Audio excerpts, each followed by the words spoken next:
We're going in a different direction, Tyler said with that half smirk I'd come to hate. Thanks for everything, but we need people who fit the new model. My name's Logan Barrett, 38 years old, senior account executive at Veltri Dynamics for the past 7 years. At least I was until about 45 seconds ago. I nodded, didn't argue, didn't plead my case by mentioning that I'd just closed our most successful quarter in company history. Didn't point out that I'd personally brought in 60% of total revenue. Didn't ask what the new model even meant. Got it. Best of luck, I said, standing up. Tyler looked almost disappointed, like he'd been expecting, maybe hoping for, an outburst. Something to justify whatever story he'd already planned to tell about me after I left. Instead, I walked out calmly, leaving my collection of top performer plaques in the cabinet behind me. 7 years of achievement gathering dust. Let him keep them. Back at my desk, I packed up quickly. A few personal photos, coffee mug, the baseball Jason had signed for me after I helped him secure his first round of funding. While I cleared out my space, co-workers stared at their screens, typing furiously about nothing. Nobody made eye contact. Human Resources gave me the standard exit spiel. Non-compete clause reminders. Company property return checklist. Exit survey link. The woman across the desk looked uncomfortable. She knew the numbers I'd brought in, knew what I was worth. I handed in my badge, laptop, and phone. Good luck with everything, Logan, she said, and I could hear the genuine regret. Appreciate it, I replied. As the elevator descended, I wasn't angry. Not exactly. Something colder had settled in. A quiet certainty that Tyler McRae had made the biggest mistake of his professional life. He'd been with Veltri Dynamics less than a month, full of buzzwords, Harvard Business Review quotes, obsessed with reshaping the sales culture into something more aggressive, whatever that meant. What Tyler didn't know, what Human Resources never thought to check, was that every single one of my top clients had personal connections to me. College roommates who'd launched startups, groomsmen from my wedding who now ran procurement departments, old friends who'd been with me since before Veltri Dynamics even existed. In his spreadsheets, they were just account numbers and revenue figures. To me, they were relationships built over decades. I walked out to my car, jacket slung over my shoulder. My phone, my personal phone, buzzed with a message from Brian, my biggest client. You free for lunch tomorrow? I smiled for the first time that day. I'd been with Veltri Dynamics since they were just a scrappy startup operating out of a converted warehouse in Cincinnati. Back then, we were 15 people with big dreams and empty bank accounts. I was employee number 8. My job was simple. Bring in clients, keep them happy, grow the relationships. That's what I did. Not by handing out branded pens or taking people golfing, but by actually giving a damn. By remembering birthdays and asking about kids. By calling just to check in, not to upsell. By being a resource, not just a vendor. When my old roommate Brian launched his logistics company, I was his first call for supply chain software. When Jason's health tech startup needed security integration, I brought him on board. When Dave expanded his manufacturing business, I made sure we scaled with him. 62% of my book of business came from people I'd known before they were clients. The rest came from their referrals. The first sign of trouble appeared 3 months ago during the quarterly review. Our CEO introduced Tyler McRae, brought in from some Silicon Valley firm I'd never heard of. Hair too perfect, smile too wide. Everything about him screamed ambition without substance. Tyler's going to revolutionize our approach to sales, the CEO announced, make us more competitive in the modern marketplace. I'd heard that kind of talk before, usually from people who'd never actually closed a deal themselves. 2 weeks later, Tyler called a sales team meeting, presented a new client acquisition strategy that involved cold outreach quotas and script-based pitches, made a big show about measurable metrics and performance analytics. Not once did he mention relationships. After the meeting, Dave texted me, "Your new boss seems like a real piece of work." Another warning came during a client dinner. Tyler insisted on joining me and Brian, my biggest account, talking over him constantly, interrupting with corporate jargon that made Brian visibly uncomfortable. In the parking lot afterward, Brian pulled me aside. "That guy's going to be a problem for you, isn't he?" I shrugged it off. Just knew, finding his footing. But something in my gut knew better. The way Tyler looked at my client list, the way he questioned my process, but never my results.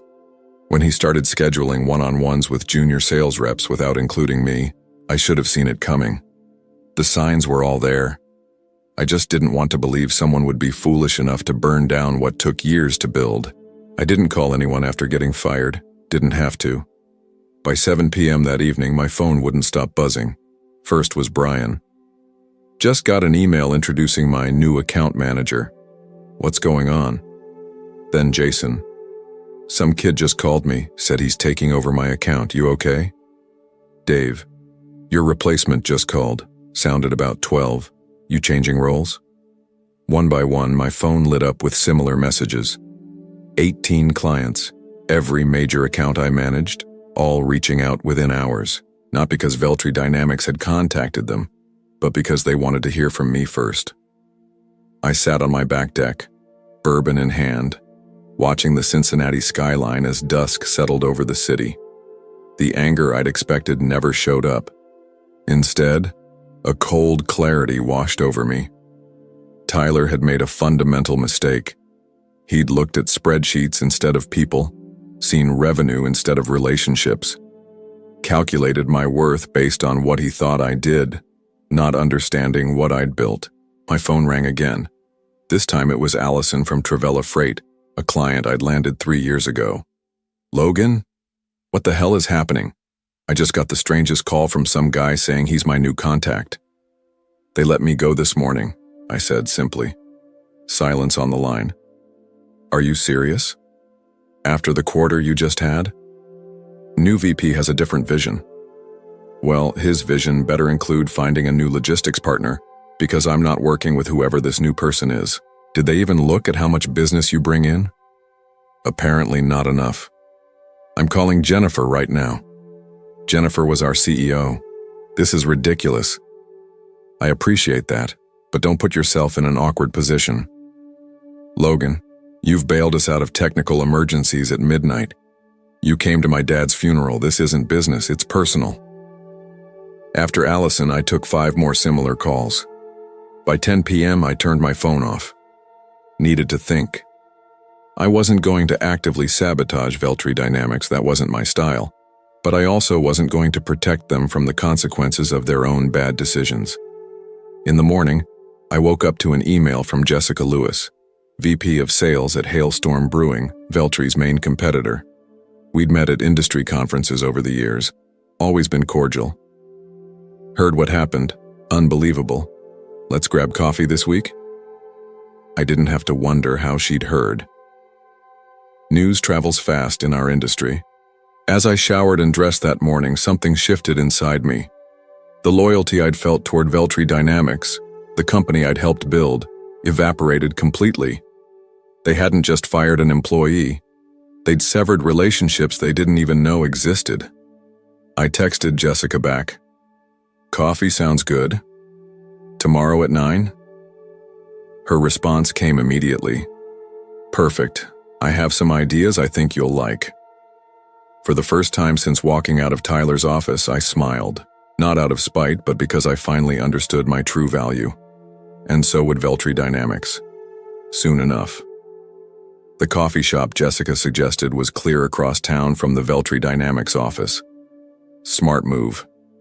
Cincinnati's business community was too small for accidental run-ins. Jessica looked exactly as I remembered her. Sharp, confident, without trying too hard. No power suit, just practical business casual and an easy smile. "They're idiots," she said after we'd exchanged greetings. "Everyone in the industry is talking about it." Everyone? When the top performer at a competitor suddenly becomes available, people notice. She sipped her coffee. Especially when that person is responsible for more than half their revenue. I shrugged. Ancient history now. Not according to my phone. It's been blowing up since yesterday with clients asking if we've hired you yet. That caught me off guard. Your clients are asking about me? Logan, you've built relationships across this entire industry. People trust you. That's rare. She slid a folder across the table. So here's what Hailstorm is prepared to offer. Director of Enterprise Relationships. Team of 6 reporting to you. Base salary 30% higher than what you were making, plus an aggressive commission structure. I glanced through the papers. The numbers were better than I'd expected. And full autonomy, she added. Build your division how you want. Sounds good, I said carefully. But I need to be upfront about something. The non-compete clause in my contract. Jessica waved her hand. Already ran it by legal. It's practically unenforceable. Ohio courts rarely uphold them, especially in cases of termination without cause. Still, I don't want to start a legal battle. Agreed, which is why we're suggesting a 60-day consulting arrangement first. After that, full employment. It was a good plan. Well thought out. One more thing, I said. My clients. We're not asking you to violate any confidentiality agreements. But if your former clients happen to seek out new vendors on their own, I nodded slowly. That's their business decision. Exactly. I took a day to think it over, but the decision was already made. Signed the consulting agreement the following morning. By then, the fallout had already begun. Brian's company, my biggest account worth nearly $5 million annually, had paused all implementation projects with Veltri, citing relationship restructuring evaluation.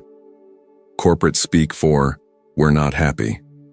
Jason's health tech firm had requested full documentation of all processes in preparation for potential vendor transition. 3 more clients had declined meetings with their newly assigned account managers. I hadn't orchestrated any of it, hadn't needed to. These were my friends responding naturally to a broken trust.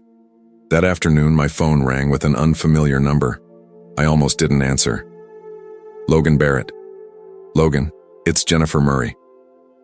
Veltri's CEO. My stomach tightened. Jennifer, what can I do for you? I'm calling to understand what's happening with our client base. Of course. Now she wanted to talk. I'm not sure what you mean, I said, keeping my voice neutral. I've been gone less than a week. Several key accounts are suddenly threatening to leave. Brian from Northspire Apparel says he'll only talk to you. The relationships I built were personal, Jennifer, you know that. Logan, be reasonable. Those are company accounts. I haven't contacted a single client. If they're reaching out to me, that's their choice. We need you to help with the transition. Make introductions, smooth things over. I almost laughed. You mean clean up Tyler's mess? Silence on the line. Then, the board has concerns about his decision. We could discuss your returning. Same position, 10% increase. Too little, too late. I appreciate the offer, Jennifer, but I've accepted a position elsewhere. Another pause. I see. I hope you'll at least consider not actively poaching our clients. I don't need to poach what's already leaving on its own. After I hung up, I felt no satisfaction, just confirmation of what I'd already known. Veltri had only valued the revenue, never understanding the relationships that created it. Now they were learning the difference, the hard way. 2 weeks into my consulting arrangement with Hailstorm, I met with Brian for lunch at our usual spot downtown. The restaurant wasn't fancy, just a reliable place with good burgers and private booths where we could talk freely. Tyler's been calling me daily, Brian said, shaking his head. Yesterday, he offered a 15% discount if we'd resume the implementation schedule. And I told him it wasn't about the money. Brian took a sip of his iced tea. Then he started bad-mouthing you. Said you'd been on your way out anyway. Performance issues. My jaw tightened. Classy. That's when I told him we were exploring other options and hung up. This pattern repeated in conversations with other clients. Tyler was scrambling, making desperate offers while simultaneously trying to undermine me. Classic damage control from someone who knew he'd made a catastrophic mistake. But there was something else happening, something I hadn't anticipated. Jason called that evening. You're not going to believe this. I requested a full data export as a precaution, and they're stonewalling, claiming our contract doesn't guarantee data portability. That's not right, I said. Section 12B specifically covers data ownership and transfer rights. I know. I have the contract right here, but their legal team is suddenly reinterpreting the language. The next day, Dave reported similar issues. Then Allison. One by one, my former clients were discovering that Veltri was making it difficult for them to leave. I called Jessica immediately. They're deliberately creating exit barriers, I explained. Technical roadblocks, contract reinterpretations, sudden system maintenance that affects only clients who've indicated they might leave. Jessica wasn't surprised. Tyler's fighting for his career now. The board's breathing down his neck about the revenue forecasts. This goes beyond normal retention tactics. They're essentially holding client data hostage. Jessica's voice hardened. Get me documentation. Every instance, every client affected. Our legal team will have a field day with this. Over the next week, I collected evidence. Screenshots of suddenly unavailable export functions, emails denying access to supposedly guaranteed services, recorded calls where Veltri representatives made thinly veiled threats about data loss if clients terminated early. But the real bombshell came from Dave, who forwarded me an email he'd received by mistake. It had been intended for Tyler. Attached is the client retention strategy you requested, the email read. We've identified technical dependencies we can leverage to delay transitions for the Barrett accounts. Legal believes we can stretch these maneuvers 3 or 4 months minimum before facing any meaningful penalties. Attached was a spreadsheet listing every one of my former clients, with specific retention tactics assigned to each. It wasn't just Tyler. It was systematic, coordinated, deliberately obstructive. I forwarded everything to Hailstorm's legal department. Their response was immediate and forceful. This constituted tortious interference and potential violation of data protection laws. That night, I sat on my deck again, watching the Cincinnati skyline. The city looked different now. 7 years at Veltri, believing I was part of something worthwhile. All that time, I'd thought I was building something meaningful, not just client relationships, but a company with integrity. Now I understood the truth. When faced with the consequences of their mistake, Veltri's leadership had chosen obstruction over accountability. This wasn't just about me anymore. It was about 18 businesses, many owned or run by friends, being deliberately harmed to cover someone else's failure. My phone buzzed with a text from Jessica. Legal team has what they need. Board approved the full offensive. You ready for this? I texted back one word. Yes. The quiet clarity I'd felt before crystallized into something stronger. Resolution. Determination. This wasn't about revenge. It was about justice. Hailstorm's lawyers moved quickly. Within 48 hours, they'd drafted cease and desist letters addressing Veltri's obstructive tactics, with specific references to contract violations, data protection laws, and unfair business practices. But they didn't send them immediately. That was my call. We could fire these off tomorrow, Jessica said during our strategy meeting. Shut down their games right away. I shook my head. Not yet. I have a better approach. My plan was simple but effective. Help my former clients help themselves. First, I created a detailed guide documenting every known tactic Veltri was using to obstruct transitions, along with specific contractual clauses that protected client rights. Nothing in it violated my non-disclosure agreement. It was simply an educational resource explaining standard industry contracts. Next, I arranged a series of industry networking lunches, small, casual gatherings where my former clients could meet each other for the first time. No formal agenda, just business owners and executives sharing experiences. I attended only the first one, making introductions before excusing myself. Sorry, conflict of interest, but you all might find you have some common business challenges worth discussing. By the third such lunch, they'd formed their own informal alliance, began comparing notes, pooling knowledge, discovering they weren't alone in their struggles with Veltri. Meanwhile, I was building something new at Hailstorm. Not just bringing on individual team members, but designing an entire client relationship division focused on long-term partnerships rather than transactions. Jessica gave me complete freedom to implement my vision. "The results speak for themselves," she said after reviewing my progress. "The board is thrilled." 1 month into our strategy, the pressure on Veltri began mounting. Clients were collectively demanding adherence to their contract terms, armed with specific knowledge of their rights and Veltri's obligations. When multiple major accounts simultaneously threatened legal action over the same issues, Veltri couldn't dismiss it as coincidence. Someone was coordinating the response. Jennifer called again. This time her tone was different, desperate. "What do you want, Logan? What will it take to stop this?" "I'm not doing anything, Jennifer. Your clients are simply exercising their contractual rights. We both know you're behind this. The board is considering legal action against you for client interference." "You fired me, Jennifer," I reminded her calmly. "Any communication I've had with my friends since then is personal, not professional." "Friends," she repeated flatly. "Yes, friends. That's what you and Tyler never understood. These weren't just accounts to me." The line went quiet. Then, "Tyler's been let go." "I'm sorry to hear that," I said, meaning it. Losing a job unexpectedly was something I understood all too well. "We're prepared to make amends. Full data portability for any client that wants it. No early termination fees. Clean transitions." It was what my former clients deserved. "That sounds reasonable. And we want to talk about bringing you back. Executive VP position, direct board access." Now that was unexpected. I considered it for about 2 seconds. "I appreciate the offer, Jennifer, but I've found where I belong."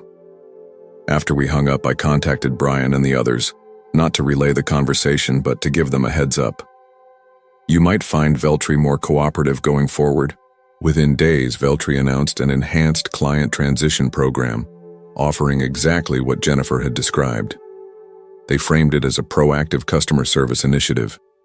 Everyone knew better. By then, my new department at Hailstorm was taking shape. 3 of my former team members from Veltri had already joined. More were interviewing. Jessica stopped by my office late one evening as I was finalizing our department's mission statement. "I heard Veltri lost 8 major accounts this week," she said, leaning against the doorframe. I kept typing. The market's always changing. "And is it just coincidence that 6 of them signed with us today?" I finally looked up and smiled. "Must be our enhanced client transition program." She laughed. "Well, whatever you're doing, keep doing it. The board's talking about a seat for you at the table by year's end." I nodded, but the title didn't matter to me. What mattered was building something that couldn't be broken by one person's poor decision, something based on real connection. 6 months after joining Hailstorm, I walked into our quarterly board meeting with Jessica and the executive team. The presentation I'd prepared was straightforward: department growth, revenue projections, client retention metrics. As I concluded, the board chair leaned forward. "These numbers are impressive, Logan. 12 new enterprise clients in 2 quarters. Retention rate near perfect. What's your secret?" "No secret," I replied. "We invest in relationships, not just transactions." The CFO spoke next. "And the Veltri accounts? 14 of their 18 top clients have switched to us now?" 15, as of yesterday," Jessica corrected, sliding a folder across the table. "Northridge Technologies signed this morning. 9-year contract." Murmurs around the table. "To be clear," I added, "we've never directly solicited Veltri clients. They've approached us, usually after experiencing difficulties with their transition processes." "Which have been extensively documented," Jessica said, patting another, thicker folder. "Our legal team has everything should Veltri ever want to pursue action." They wouldn't. Not with what we had. Not with their reputation already in tatters. The room fell silent as the board chair reviewed the latest numbers. Finally, he looked up and nodded toward me. "The board has reached a decision. We'd like to offer you the position of Executive Vice President of Strategic Relationships, effective immediately. I accepted with a simple handshake. No gloating, no speeches. That afternoon, the press release went out. My phone immediately buzzed with a message from Brian. Just saw the news, congratulations, EVP Barrett. Moments later, my assistant knocked on my door. You have a visitor, Jennifer Murray from Veltri Dynamics. No appointment. I considered sending her away. Decided against it. Send her in. Jennifer looked tired, defeated. Congratulations on the promotion. Thank you. What can I do for you, Jennifer? She placed a folder on my desk. Veltri is exploring acquisition options. We'd like Hailstorm to consider making an offer. The acquisition went through 3 months later, not because of any lingering vendetta, but because it made good business sense. Hailstorm's board saw value in Veltri's technology stack, if not their client management approach. I insisted on one condition. Every Veltri employee would be given fair consideration for positions in the combined company. Nobody would experience what I had gone through. On the day the deal closed, I drove to Veltri's office, the converted warehouse where I'd spent 7 years of my career. The place looked smaller somehow. The remaining employees gathered nervously in the main conference room for my address. I'm not here to clean house, I began, looking at the familiar faces. I'm here because what we're building at Hailstorm is based on the same principle that should have protected me here. Relationships matter. They're worth investing in, worth protecting. I saw relief in their eyes. Understanding. Your jobs are secure if you want them. Your contributions valued. All I ask is that you bring that same commitment to relationships, with clients, with colleagues, with partners, to everything you do going forward. Afterward, I walked through the empty sales floor one last time. Stopped at my old desk, now cleared of its temporary occupant. My phone buzzed. A message from Dave. Heard the news. Poetic justice, my friend. I smiled, looking out over the Cincinnati skyline from the window near what used to be my workspace. The view was exactly as I remembered it, but I was different, stronger, clearer about what mattered. I texted back. Not about justice, about building something better. Then I walked out, not bothering to look at the empty space where my sales awards had once stood. I didn't need them anymore. The real value had never been on that wall. It had been in the connections I'd made, the relationships I'd built, the ones that had survived when everything else fell apart. Dear listeners, the first story has come to an end. Now, let me take you into the second tale. Don't go anywhere. I believe you'll be drawn in from the very first moment. Jake, after 17 years, we're eliminating your position, my boss said flatly. Clean out your desk by end of day. My name's Jake Wilson, 54 years old, and until that Monday morning, senior systems analyst at Meridian Technologies in Columbus, Ohio. For almost 2 decades, I'd been the backbone of the IT department, from the dial-up days to cloud migration. 3 CEOs had come and gone while I stayed put, training every new hire, recovering every lost file, working through weekends and holidays without asking for a promotion or pat on the back. So when Daniel called me into his office with Vanessa from HR already seated, I knew before he opened his mouth.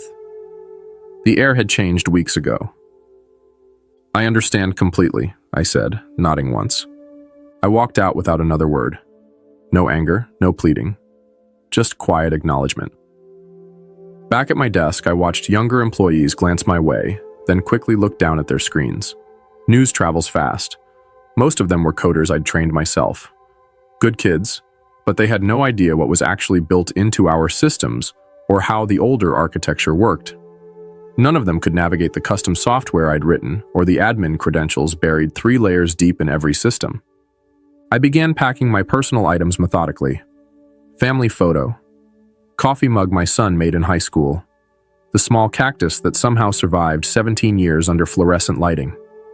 Bethany from marketing stopped by, her face tight with concern. Jake, I just heard. This is ridiculous. You practically built this place. I shrugged. Companies change direction. But without any warning?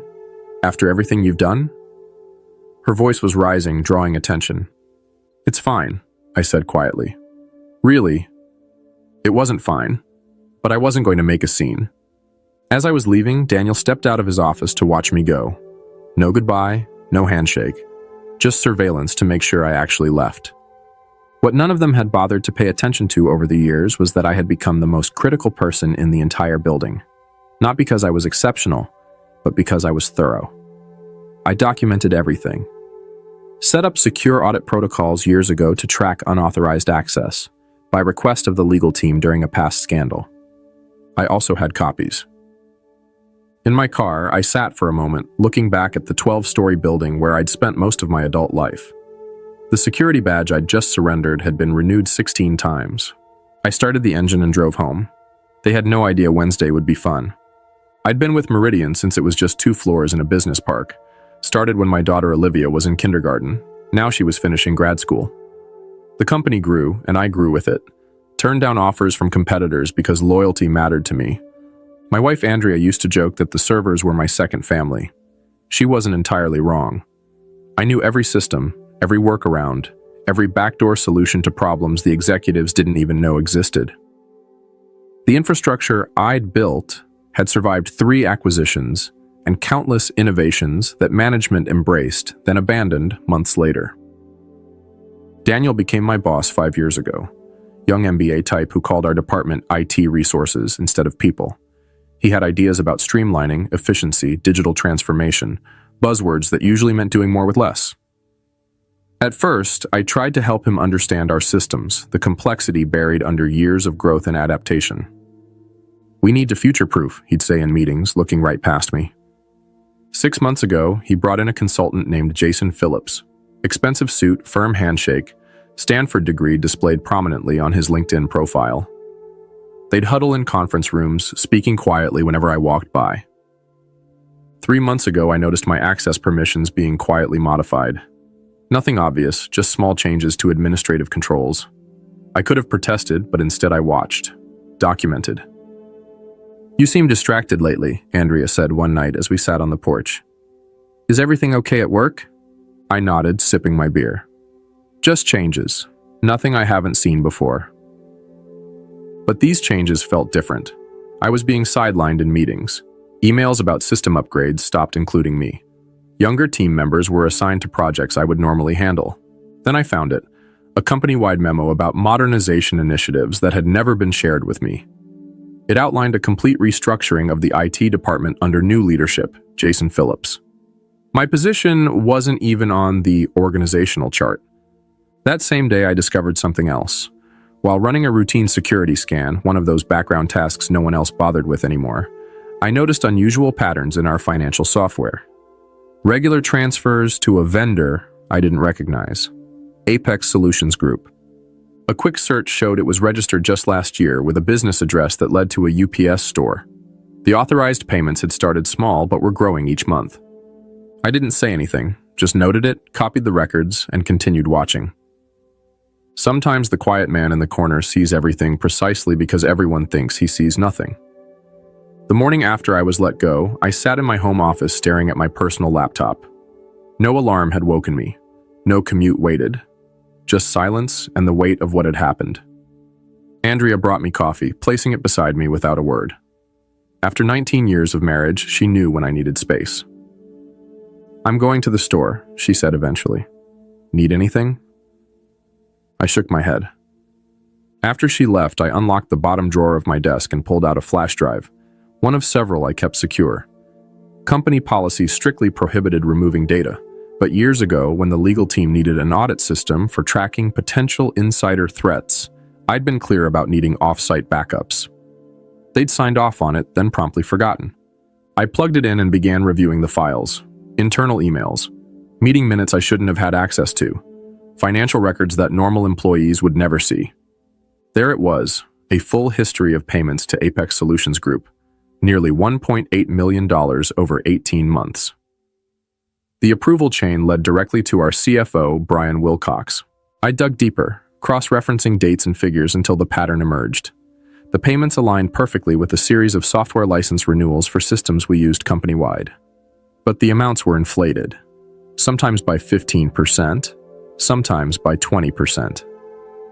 Small enough not to raise immediate flags, large enough to add up. I pulled up the business registration for Apex Solutions Group. The listed owner was Thomas Wilcox.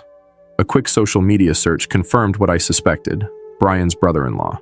They were siphoning company funds through fake markup on legitimate expenses. I leaned back in my chair, feeling something shift inside me. Not anger exactly, something colder, more focused. For 17 years, I'd solved problems, fixed systems, protected data. I'd been the reliable one, the steady presence who never caused waves, and they'd discarded me like outdated hardware. My phone buzzed with a text from Steven, a junior analyst I'd mentored over the past 2 years. Sorry about yesterday. Total BS what they did. Phillips is already moving into your old office. I set the phone down without responding. The pieces all fit now. Daniel and the CFO needed me gone before anyone could connect the dots on their scheme. They probably thought the evidence would disappear with me, that I was just some aging tech guy who didn't understand modern finance. I opened my email and began drafting a message to the board of directors, then stopped, finger hovering over the send button. Too direct, too easy to dismiss as the bitter accusations of a fired employee. I needed leverage, precision, a way to expose the fraud that couldn't be ignored or covered up. I deleted the draft and started making plans. Tomorrow was Wednesday, board meeting day. Quarterly financials would be presented. Bonuses would be approved. Perfect timing. I closed the laptop and walked to the living room window, looking out at the neighborhood where we'd raised our kids and built our life. For the first time since yesterday, I smiled. Wednesday morning, I sat in my car across the street from Meridian's headquarters, watching employees stream through the revolving doors.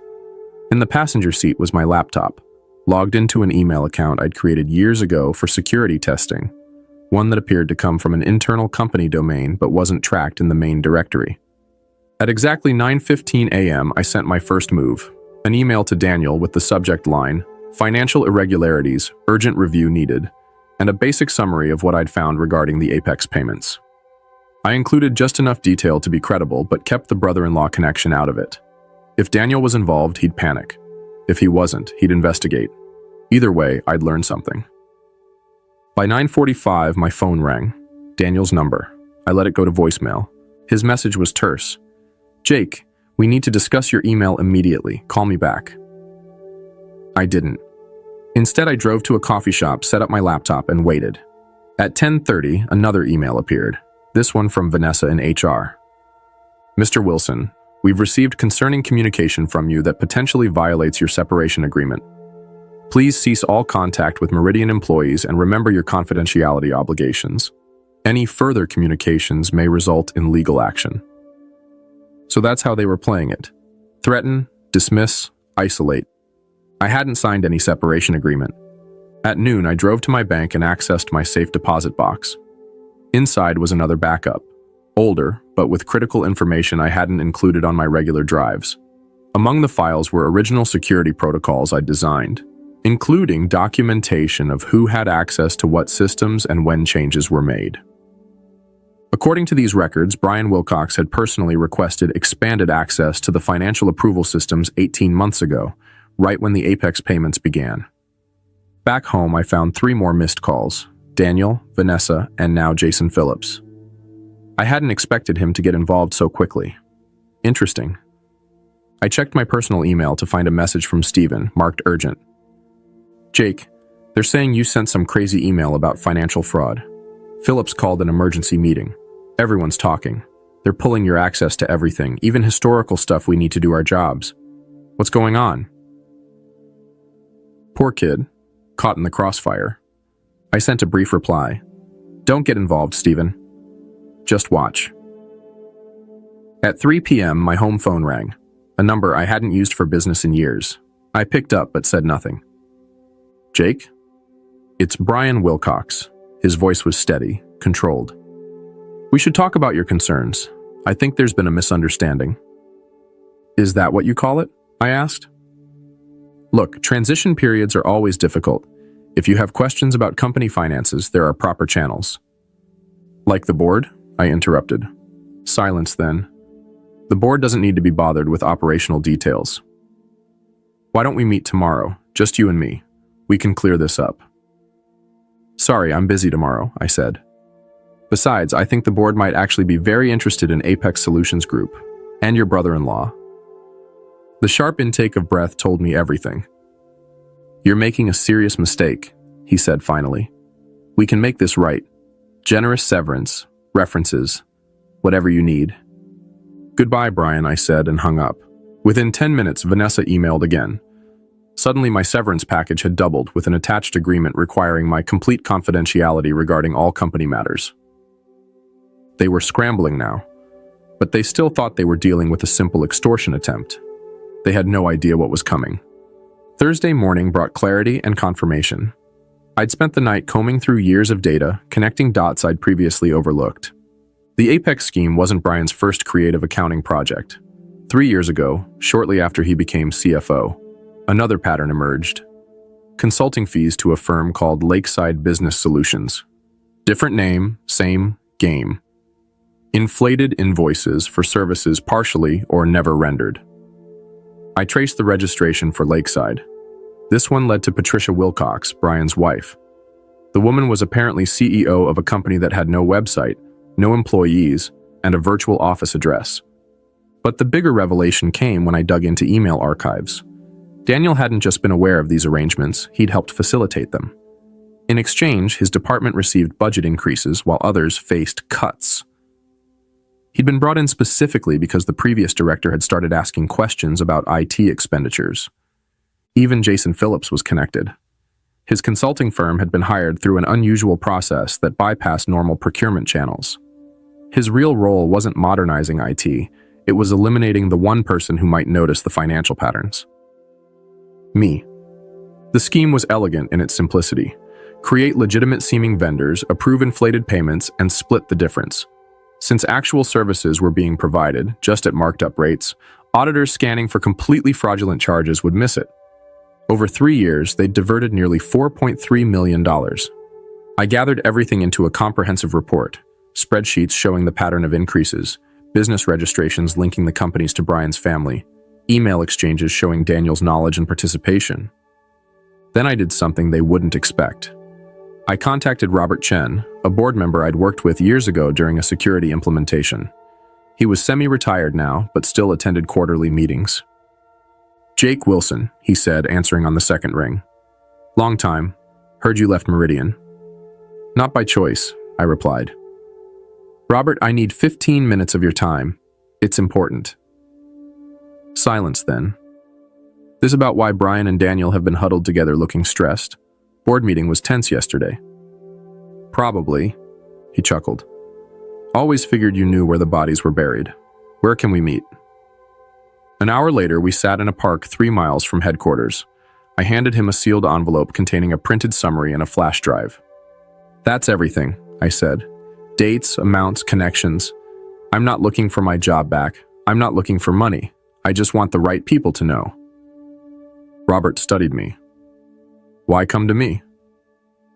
Because you actually read audit reports. I've watched you in meetings. You ask questions. He nodded slowly.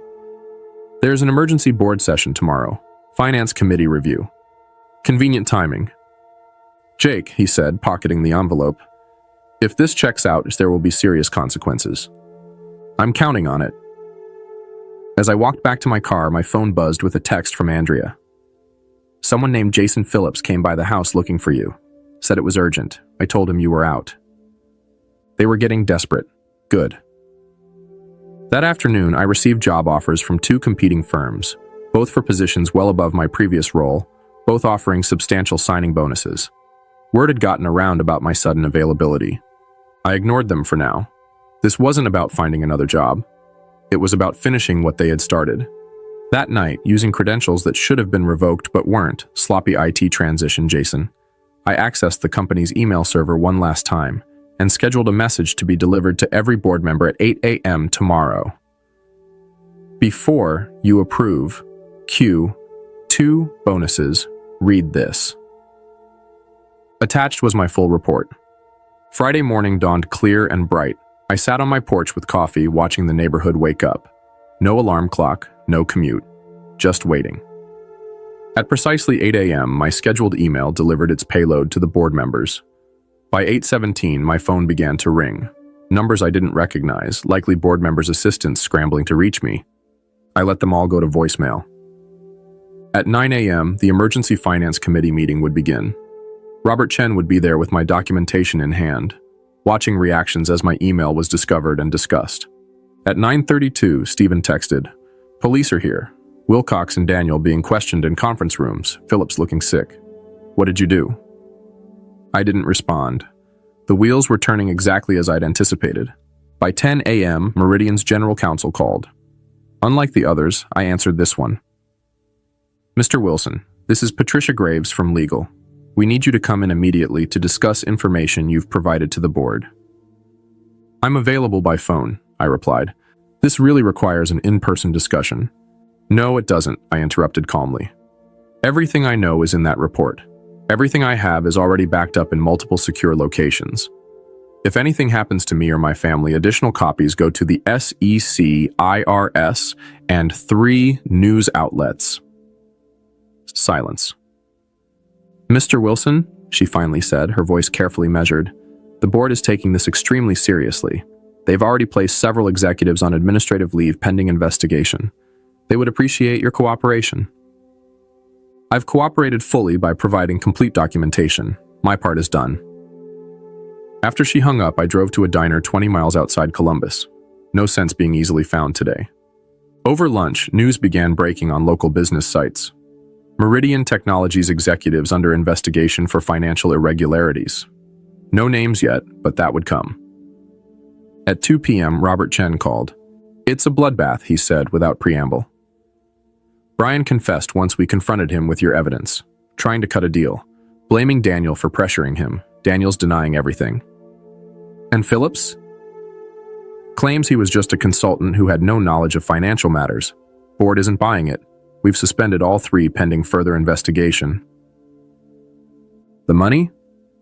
"Forensic accountants are coming in Monday. Early estimates suggest at least $4.5 million diverted over 3 years, maybe more." I nodded to myself. I'd been close. "The board wants to talk to you," Robert continued. "About coming back, not just to your old position. They're creating a new chief security officer role, reporting directly to the board." I'd anticipated this possibility, but still found myself surprised. "I'll think about it," I said. That evening, I told Andrea everything. She listened without interrupting, then asked, "What do you want to do?" "Good question." The revenge part was complete. The people who'd pushed me out were themselves being pushed out, likely facing criminal charges. Justice had been served cold and precise. But returning to Meridian meant walking back into the place that had discarded me after 17 years of service. Could I do that? Did I want to? "I need time to decide," I said finally. Later that night, I opened my laptop one last time and posted a single message to my otherwise dormant LinkedIn profile. Never burn bridges, just let them collapse under the weight of their own greed. Within minutes, former colleagues began reaching out. Word was spreading. The quiet systems guy had brought down 3 executives without raising his voice. By Monday, everyone would know exactly who they'd underestimated. Monday morning, I walked into Meridian's headquarters wearing a suit I hadn't needed in years. The security guard did a double take, then quickly printed me a visitor badge. "Welcome back, Mr. Wilson," he said with newfound respect. The elevator ride to the executive floor was quiet. I'd never had reason to visit this level before. Now I was expected in the boardroom. 10 board members sat around a polished table. Robert Chen nodded slightly as I entered. The interim CEO, previously the COO, looked uncomfortable. "Mr. Wilson," she began, "thank you for coming. The situation you've brought to light is unprecedented." I remained silent. "The full extent of the fraud appears worse than initially reported," she continued. "The forensic team has identified nearly $5.2 million in diverted funds. Criminal charges are being prepared." Still, I waited. Robert cleared his throat. "Jake, the board has unanimously voted to create a new executive position, Chief Information Security Officer.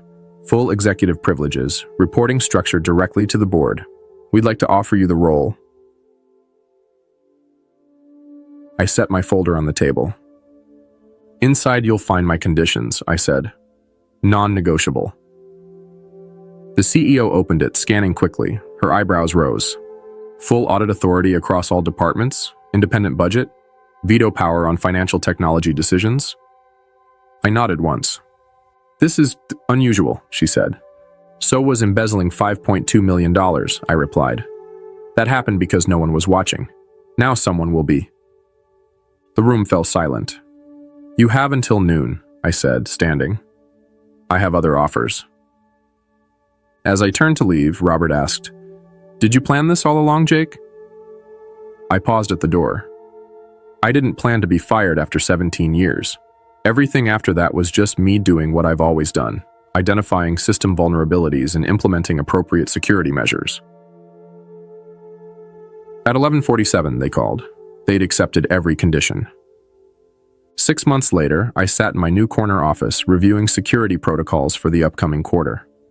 The view overlooked the Columbus skyline, a daily reminder of how much had changed.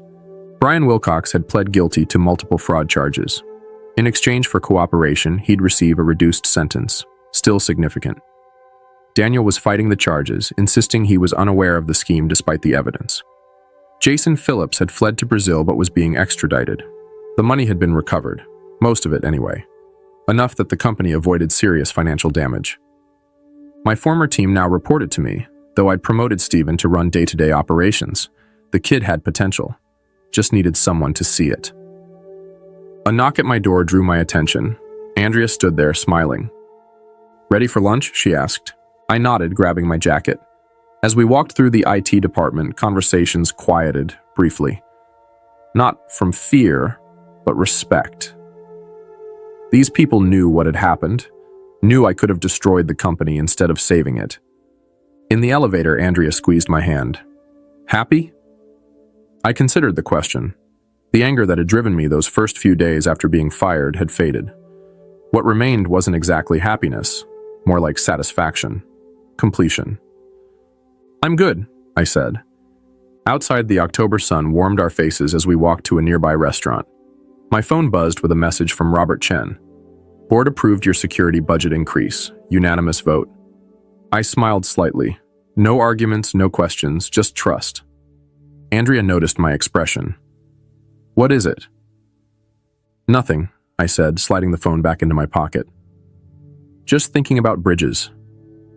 Some collapse under their own weight. Others, once repaired, become stronger than they ever were before. I'd built this one right this time,